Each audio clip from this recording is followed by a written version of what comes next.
We're going to do this whole tear down in time lapse, make this go a little bit quicker. Start with the exhaust manifolds, get them off, then we'll get to the valve covers. And there's a lot more to these newer engines than the older stuff, so there's a lot of things internal that you wouldn't find in a normal older engine, which is what I'm used to working on. Now we're on the valve covers. The right side or rear valve cover is the easiest one. Left side has the high pressure fuel pump on it, so you got to take that off. There's a special lifter that runs off the cam underneath that as well.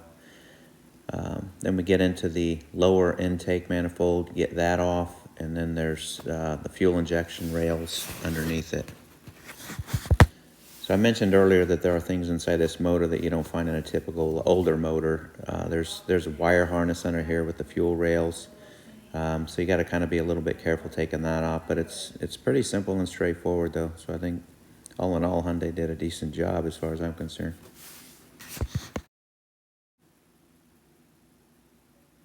Now we're going to take the pulleys off the front.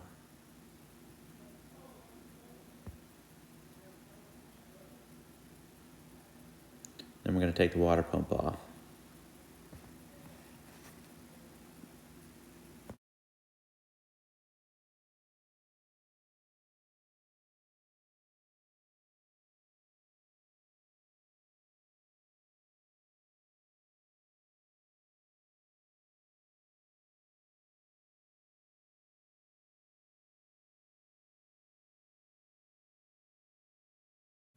Now we're going to go after the timing cover on the front of the motor.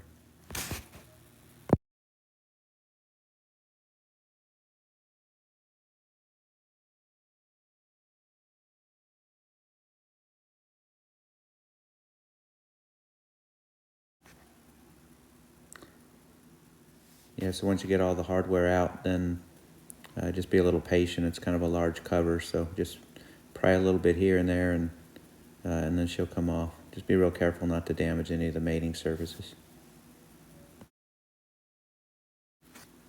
So after you remove the timing cover, then you have the timing chain. So you have a chain drive for the oil pump, runs off of the crankshaft, and then you have two other timing chains, one for one bank, one for the other. Then you start removing the 4 cams.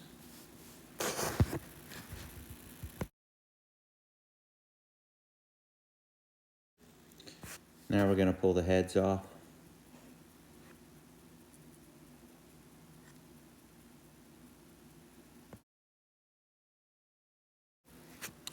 Now we'll remove the coolant tube that goes from the rear of the motor to the front.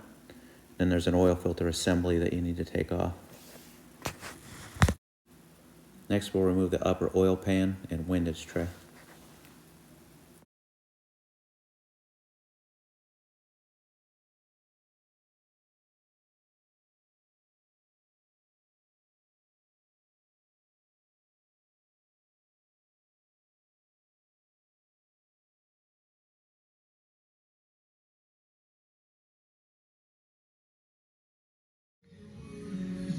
So when I got this thing, I think I mentioned that it sounded like there was a spun rod bearing. We had a good knock on this motor.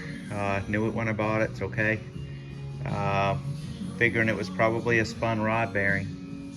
And sure enough, pull the last rod, you can see the bearing right there.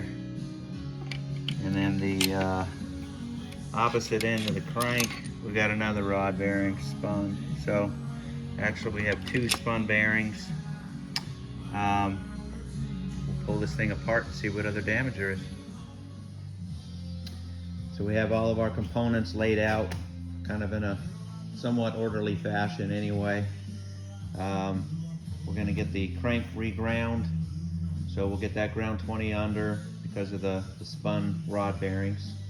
We got new rod bearings, full gasket kit, water pump, oil pump, kind of the typical everything you'd replace under a rebuild.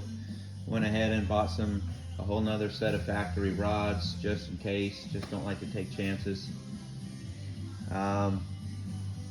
Here's the rest of the components. Again, there's just kind of a lot of parts. Again, I'm used to old school motors, so there's quite a few components in here just for a little V6 motor. But it came apart pretty quick, pretty easy. Here's our engine block. Actually looked really good, but there's some wear on the cylinder walls. Very little, but enough where I'd rather just get a clean bore put in it.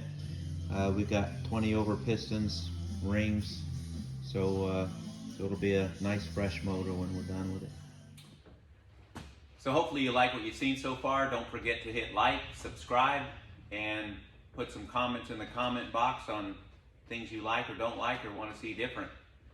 We'll see you again when we go to reassemble this motor, and we'll give you a lot more detail. God bless.